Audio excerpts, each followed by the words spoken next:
Magandang tanghali, MPC. We have Chief Presidential Legal Counsel and Spokesperson, Attorney Salvador Panelo. Good afternoon, sir. Good afternoon. In these perilous times. Ready? Ready for questions, sir? Yes. Ian Cruz, PIA.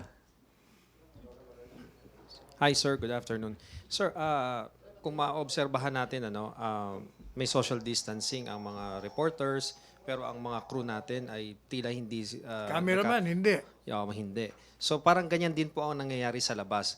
Sinasabi may social distancing sa loob ng mga tren, and yet doon sa baba maraming nakapila, nagkakaroon ng Kumpulan, convergence ng mga tao. nagkakakumpulan, yes, nakita So ko yan. papaano po natin yan masusolusyonan? Pag-uusapan namin yan mamaya. At siguro we'll have to strictly enforce the protocols. Ganyan din po nangyayari sa mga border Exactly. checkpoints natin. Yan ay na-monitor lahat namin yan. And that will be part of the discussion mamaya. Sir, anong malaking announcement ng Pangulo mamaya? That will depend on the presentation ng various agencies sa kanya mamaya. Okay We'll na meet yan. at 2 p.m. Thank you, Ian. PIA. Sir, aside yun dun sa implementation ng social distancing, particularly dun sa public transport, ano pa po yung mga concerns na maaaring talakayin dun sa IATF meeting later? Marami, like yung mga testing kits. Kailangan natin ng maraming ganon.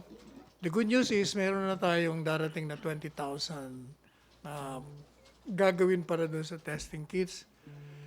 Another good news is meron isang pharmaceutical company is offering its place para magkaroon ng mabilis na processing ng manufacturing.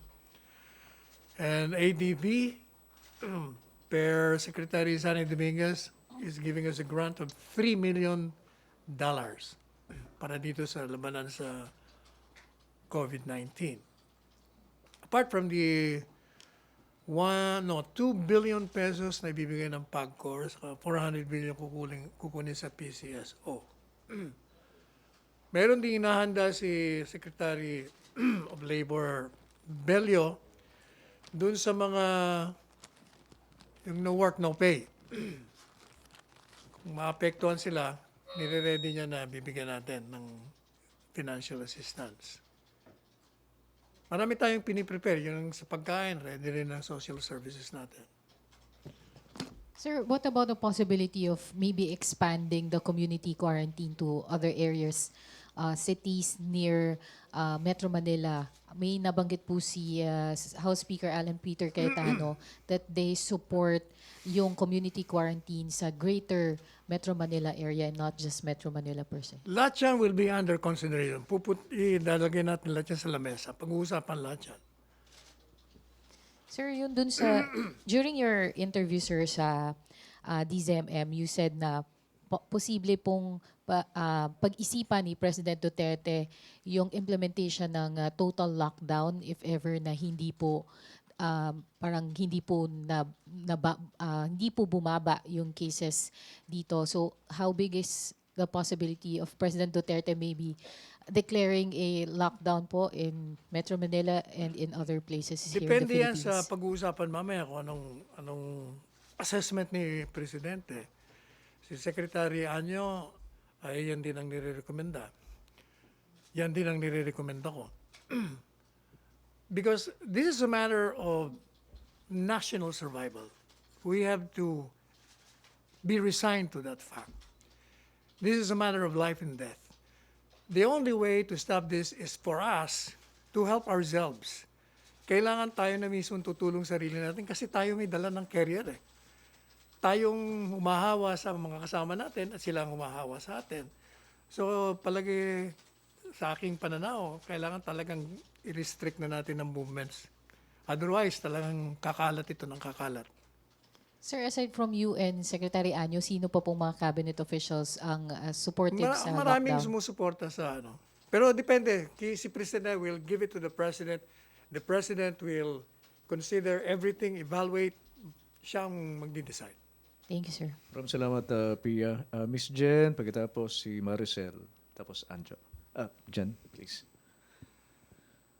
Sir, nabanggit nyo kahapon na the government may look for a place to put all the coronavirus cases into one place. May update na ba kayo? Which place, which hospital? Well, i-discuss din yan. We are recommending that there should only be one place where we can put all those confirmed cases. Ganon din yung mga minomonitor para dalawa lang ma-isolate natin lahat yung mga bibigyan natin ng pansin kung ito ay confirm o hindi. Ang problema kasi natin, the way things are developing, baka maubusan tayo ng ospital na paglalagyan. And not only that, we are exposing our health workers to the same infection. Kung limitado lang kung 2 lugar lang ang ilalagay natin, medyo makukontrol natin. Right now, hindi. Lahat. Pag nawalan tayo ng mga health workers, may problema na tayo. In Italy, may nagbigay ng isang Pilipino, very concerned, doon daw, pinipili na lang kung sino ang gagamutin nila nga. Yung iba, pinapabayaan na nilang mamatay. Grabe na, ganun katindi ang problema natin. So we really have to do something for ourselves. Kaya, I'm being bashed now in media because I made a statement nung I was talking with Jonah about wala namang mamamatay sa gutom. Alam po ninyo kasi, nung tinanong ako ni Jonah ng Inquirer, marami rin kasi nagre-reklamong mga workers dahil naabala sila doon sa checkpoint. Kaya ang sabi ko, kasi ang sabi rin nila mamamatay sila sa gutom. When I said that, ang ibig ko pong sabihin doon, kasi ni-exaggerate nila yung problema ng hindi pagpasok hindi naman talaga tayo mamamatay sa gutom. Mas mamamatay tayo sa virus Immediate pa. Dahil tayo naman, nakahanda naman ng gobyerno tumulong. Hindi tayo mamamatay sa gutom. So precisely, we are there to assist. Not only that, we have extended families. Meron tayong mga pamilya na tutulong din sa atin sa panahon ng kagipitan. Meron tayong mga friendly neighbors. Meron din tayong sweldo nung nakaraan. So, hindi naman problema yon. Yun ang ibig ko sabihin na mas matindi yung panganib na nakaamba sa atin ngayon. Follow up, John.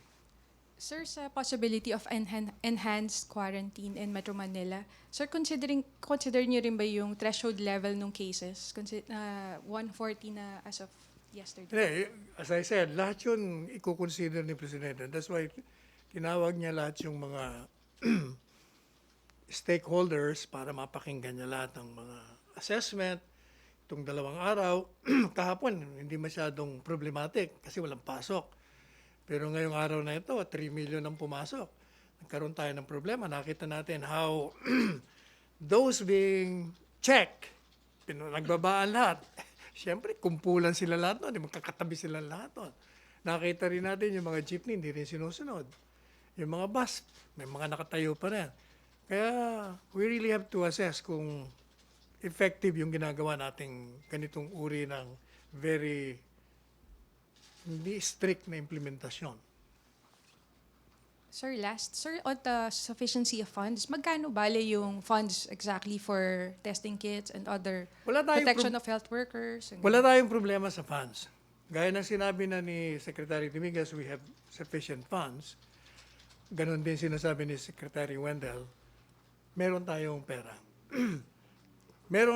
Kaya nga nanawagan ako kahapon na kasi merong mga organizations na humihingi ng pondo para daw sa distribution or production ng testing kits na ginawa ni Dr. Raul. Alam po ninyo, maganda ang layunin, pero ang dating sa tao, ang dami ko natanggap na text at daming tawag sa telepono na parang hindi rin handa ang gobyerno dahil ba't humihingi ng donasyon? Yun naman mga humihingi ng donasyon, mga legitimate naman, gaya ng sa UP Medical Foundation. Para sa kanila ho yun, na gusto nilang tumulong. Pero definitely, merong pera ang gobyerno. Itong mga grupo ng UP, gusto nilang tumulong sa atin, kaya humihingi rin sila. In addition, dun sa ginagawa na ng gobyerno. Sir, magkano lang yung funds for the testing kits yung bibigay ng gobyerno? Hindi, walang problema kung anong kailangan nila Secretary Boy de la Peña because he's the one in charge there. Ibibigay natin. Thank you, Jen. Maricel, pagkatapos si Anjo. Okay.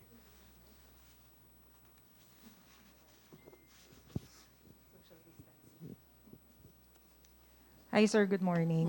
Sir, when you say you will recommend to have a total lockdown, meaning tatanggalin lahat ng exemption including the workers, yung mga cargo, yun po ba yung gusto nating mangyari na i-recommend kay Presidente? Ang tinitingnan ni Secretary Anyo and other members of the cabinet, yung ginawa sa Korea. Korea kasi nag-total lockdown sila ron at na-arrest nila. Naging zero casualty sila. So, yun ang ipipresenta kay Presidente, ang mga pwedeng gagawin at gagawin pa. So regardless of the suggestion, it will be the President who will be assessing it and evaluating it at siya magbibigay ng kaukulang anunsyo kung anong dapat gawin ng gobyerno ito.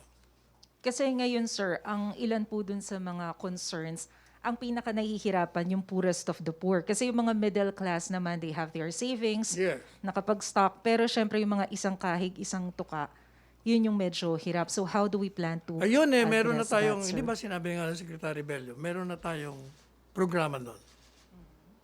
May programa tayo sa mga mahihirap, yung mga, kung hindi ka magtrabaho, walang sweldo. Meron tayo doon. May programa na si Secretary Bello. How about, sir, the food supply? Hindi natin hihintuin ng pagpasok ng food supply kasi mahalaga yun eh. And most likely, siguro, hindi dapat saraduhan ng mga groceries. Ang palengke, kailangan nakabukas pa rin yun. Even on a lockdown, sir? Yeah, I think even in Macau, hindi nila sinarado yun eh. Ang sinarado nila buong establishments, offices, banks. Pero yung food supply, hindi nila kinat yun. Sir, ano lang po yung masasabi nyo dun sa mga nagkikriticize na instead of military or yung mga police yung nagbabantay dun sa mga boundary, dapat ini-improve na lang yung mga medical capacity natin, yung health system natin? Nako. Ang unang gagawin nga ng militar sa mga pulis, ipatupad yung social distancing saka yung restriction on travel. Kahit na anong gawin mong preparasyon sa medical, kung tayo mismo, mga tao, ay hindi nagko-cooperate sa isa't isa, wala rin yon.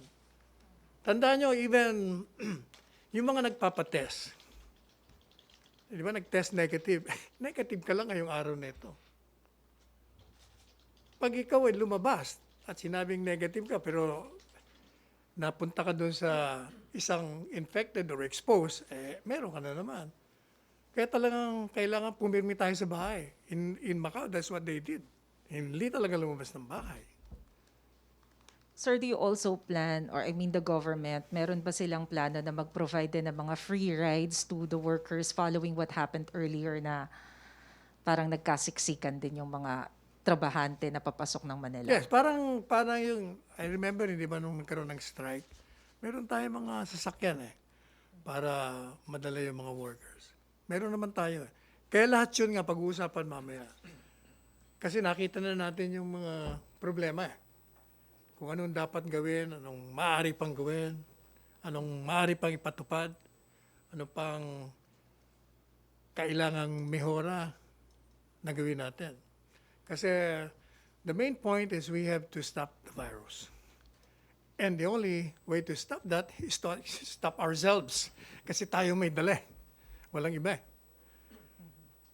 Sir, last na lang. May we have your statement about dun sa biglang pag-shoot up ng cases na from 111 naging 140 and 11 deaths?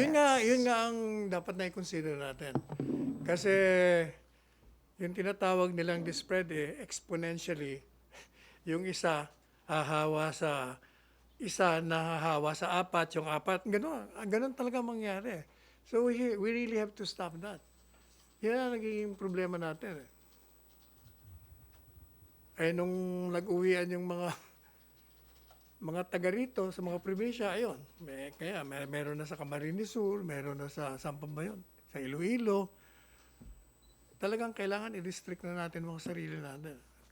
Kailangan magsakripisyo tayo sapagkat ang sakripisyo natin hindi lang para sa ating buhay, kundi sa ating miyembro ng pamilya at mga kaibigan natin at mga kasama natin.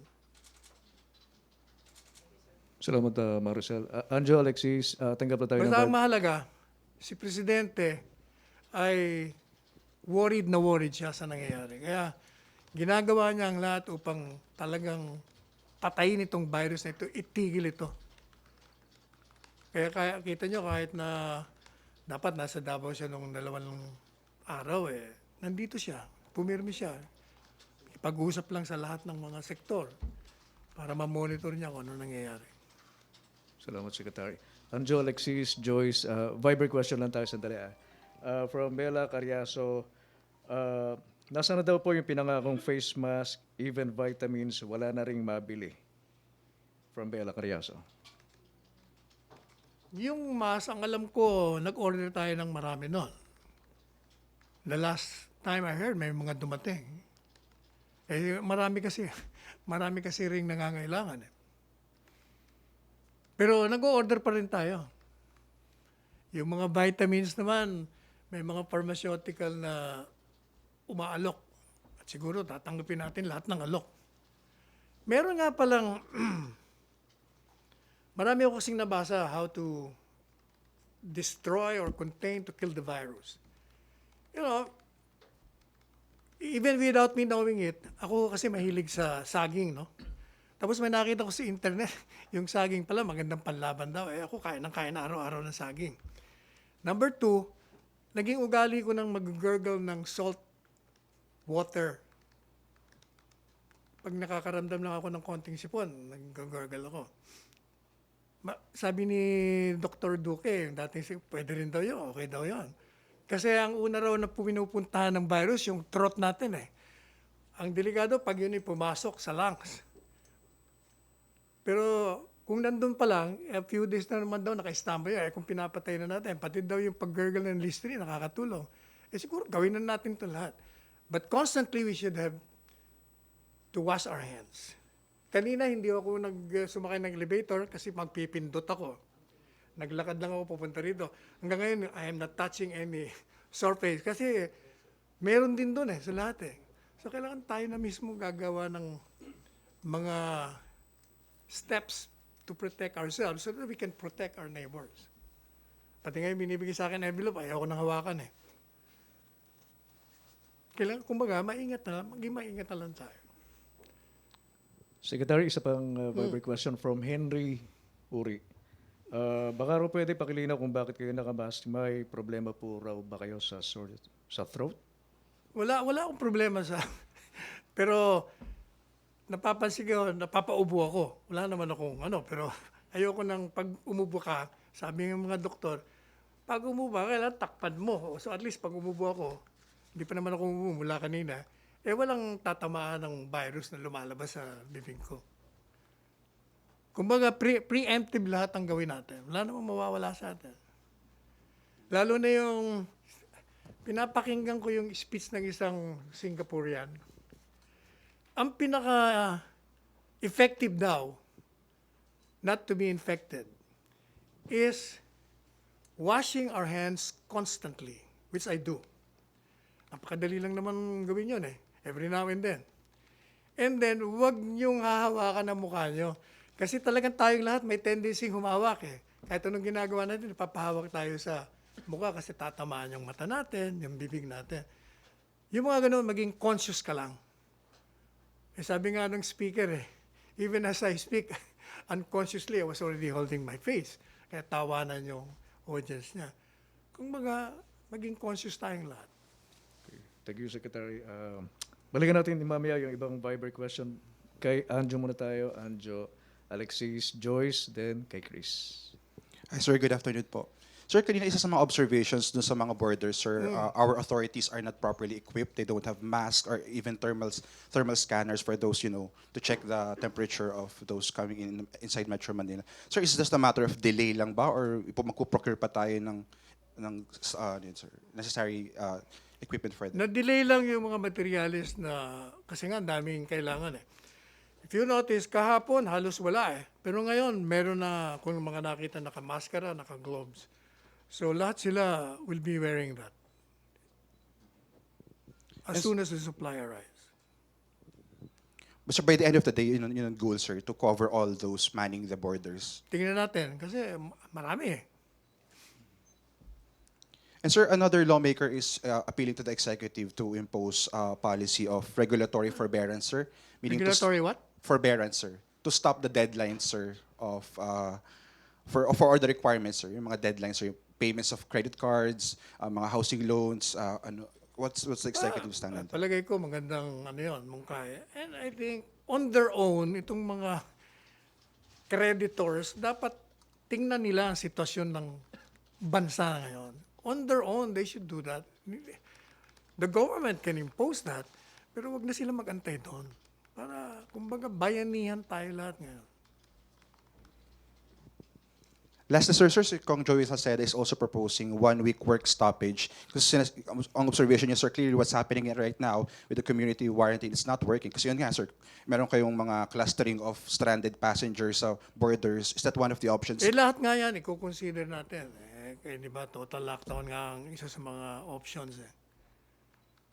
Tingnan natin lahat. Basta lahat ilalagay yan sa mesa kay Presidente, and then we will discuss. Then the President will decide. And decisively, he will. Thank you, sir. Salamat. Alexis? Secretary, while we are having problems with face mask, and then here comes DFA Secretary Locsin saying some of the protective equipment, including face mask, are stuck daw in the Bureau of Customs. Nakatenga lang siya doon, hindi siya gumagalaw, hindi siya nare-release. Sinabi ito ni Secretary Locsin Then sa kanya. we are now calling the Commissioner of Customs to release it immediately. Kung yan lang ang problema. Baka meron lang requirements silang inaantay. Pero we will urge him to facilitate the release of these supplies. Okay, kasi nabanggit niya yung China daw concerned, yung ibang items perishable, pag daw walang clearance, hindi siya gagalaw, mas stuck siya doon. Okay. Isa na lang clarification, Secretary. You mentioned about a total lockdown. Ang klaklaruhin ko lang po, how is it different from yung existing quote-unquote community quarantine na nangyayari ngayon? Kung ang magiging model mo, Macau, ang total lockdown would be closing of all establishments. It would mean also walang pasok, lahat.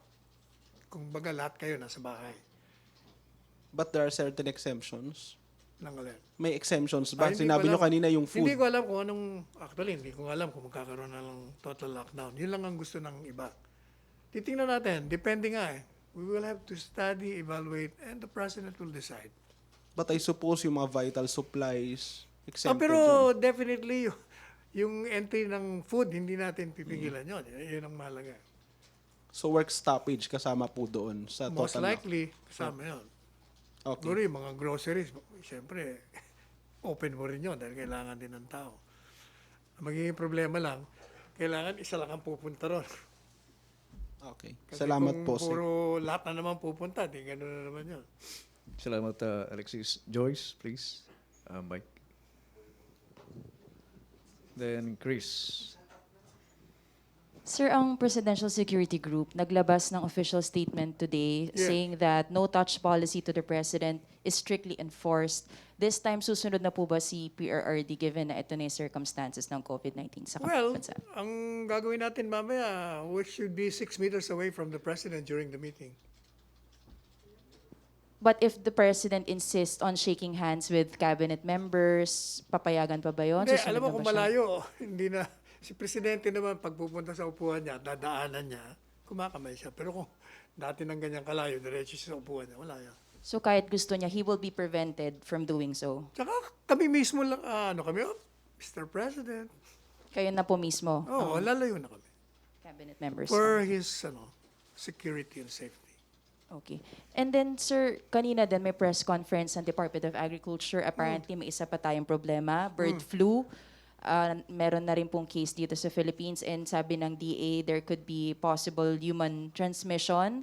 Is the government ready to address this alongside the COVID-19? Yes, lahat yan ng mga problema natin. Naka-establish ng mga protocols natin yan. Dahil yan ang mga swine problem na yan nung ilang linggo na yan Sir, bird flu, another O yung bird flu. Kahit na anong klaseng problema, ready tayo dyan. Pinagandaan na natin lahat yan.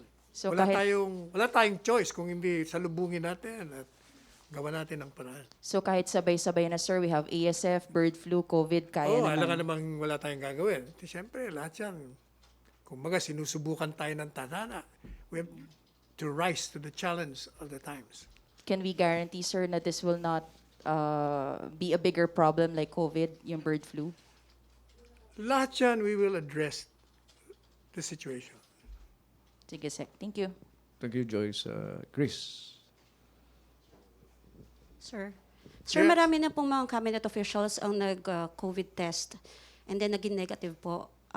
Kung tama po ako, sinabi niyo po kanina na negative, pero kapag nakihalubilo sa iba, posibleng maging Correct. That is positive. precisely why they're continuing the 14-day quarantine. Okay, sir. Kasi hindi ka nakakasiguro. Okay, sir. Ngayon, okay ka. Paglabas mo, meron na naman. Okay, sir. Sir, kayo po, sinabi niyo na healthy naman kayo. Gumagamit kayo niyan. Para lang po masiguro na fit and healthy po kayo sa pagsaserve po. Willing po ba kayong magpa-COVID test po?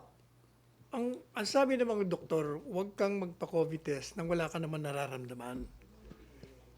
Kasi, inaagawan mo lang yung dapat na itest ngayon nga, nakaabang, kumbaga priority. Kung wala ka naman nararamdaman, mag-self-quarantine ka lang. So, sir, masasabi niyo po sa amin na wala po kayo nararamdaman and healthy po Wala. kayo?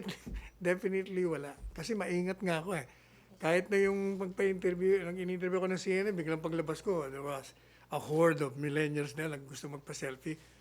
Hindi ako nagpa-selfie na katabi nila. Sabi ko, selfie lang ako pero sa likod ninyo ako. 1 meter away. And payag naman sila. Puro lang sila. Kailangan talagang, gawin mo na rin yung dapat mong gawin. Thank you po. Salamat. Pia, bago sa'yo, Barber question muna, Secretary. Yun nga sa mga by the way, di ba ang daming pinto rito? Ako ayaw kong magbukas ng doorknob nang walang tissue paper ng kamay ko. Yeah, kasi nandun lahat nga Ito nga ayaw kong hawakan Kita mo, lumalayo ako sa mikropono. We have to be very conscious because we are protecting not only ourselves but yung ating kasama. Secretary from Philippine Daily Inquirer. Yes. Kay Leila Salaveria. There are reports that some medical staff have been placed under quarantine, while other hospital staff are overworked. Does the government plan to bring in more health workers from outside Metro Manila or implement emergency hiring of health workers? What are its plans to augment or support the health workers? Lahat nga yan, kasama na yan lahat sa pag-uusapan mamaya kung anong dapat natin gawin. Dahil talagang may na-expose ng mga health workers, whether we like it or not. Talagang kasama yan sa pag-uusapan kung anong dapat gawin natin dyan. Thank you, Secretary. Balik tayo kay Pia. Sir, paki-explain naman po, ano po yung pinagkaiba ng enhanced community quarantine sa community quarantine na ini-implement ngayon, sir? Hindi ko yata alam yung enhance. Saan magaling yung enhance? Kayo, sir, Baka sabi- ibig lang sabihin mahigpit, mas mahigpit. Kaya ngayon, may quarantine nga tayo pero hindi natin na-implement yung social distancing. Dun sa lockdown proposal, sir, could you clarify? Kasi dalawang bansa yung sinabi niyo, sir. Ano? Yung lockdown proposal, ano Yeah. po bang model ang tinitingnan po natin? Siguro Model yung ng sa South Macau. Korea or Macau? Because you said South Korea Yung kanina. Macau yata, kasi zero casualty ang Macau Ang Korea, hindi naman zero casualty. 45 days na yata silang walang confirmed case. Sir, Yun din ang inaano ni Secretary Anyo. At saka ang feeling ni Secretary Anyo, he was telling me last night, marami siya nakausap ng mga kababayan natin. Mukhang gusto na silang magpa-lockdown sa bahay nila, ayaw na nilang lumabas. In fact, may mga workers, kanina nagmo-monitor ako, na ayaw pumasok, pinipilit ng employer. takot na takot siya lumabas. Kaya tinanong ko, anong gagawin niya? Sabi ko, huwag kang pumasok. Bahala na kami sa employer niyo, kakausapin namin. Kasi buhay mo nakataya eh. Another question, sir. Sir, at what point will President Duterte call for help from China? Kasi nabanggit niya po yun yung last public In fact, pronouncement niya. I don't know kung legit yung nabasa ko kanina na meron ng dumating na mga experts from China. May nabasa ko kanina sa internet. So anyway, they're offering their help. Basta lang magsalita lang daw tayo. Banggit po ni President Duterte na sumulat sa kanya si President Xi Yes. Jinping. Could you tell us the contents of the letter, sir? Anong Yun na klaseng nga. tulong? Siyempre, nag-i-express siya ng sympathy sa nangyayari sa atin. Vice versa, ganun din naman si Presidente. At sabi ni President Xi, kung ano man ang kailangan mo, just let me know at tutulong kami sa inyo. Sabi naman ni Presidente, thank you. Sana hindi makaabot kami dyan, kaya namin sa ngayon. Pero kung makarating kami dyan, gagawin ko. Sabi niya kay Ambassador. So at what point, sir, yung reckoning? Ay, hindi nga natin, alam mo, depende siguro eh. It's the President's call. Siguro pag nakita ni Presidente yung talagang kailangan na, talagang hingi na tayo ng tulong. And you must remember that there is a call from the UN Secretary General na lahat tayo, all countries must be cooperating with each other. It should be a united fight against this deadly disease. Which means that we'll be helping each other in terms of funds, in equipments, lahat. In technology. Kumbaga worldwide ang tinatamaan. Sir, last na lang. Sir, are you considering holding virtual press con? Lahat yan, in the next i-consider week? natin. In fact, ginagawa na nga ng mga studio yan, di ba? Yung guest, nag-Skype na. Huwag na nga Skype. Okay na yung boses lang ang naririnig, okay na yun. So, sir, isa yun sa tinitingnan I niyo. was hoping nga, meron dito, merong mirror dito. Pero wala pala. Pero okay na rin yung distancing natin, social distancing. Pero in the meantime, sir, itong ganitong klaseng setup muna or are you looking at... Ako, kung ang suggestion ko yun na, yung sinasabi mo. Virtual. Oo, gano'n na lang tayo. Oo. Thank you, sir. Maraming salamat, Pia. MPC, tanggap muna tayo ng dalawang Viber questions. From Heidi Sampang. Secretary, meron daw pong mga UV Express sa Novaliches na...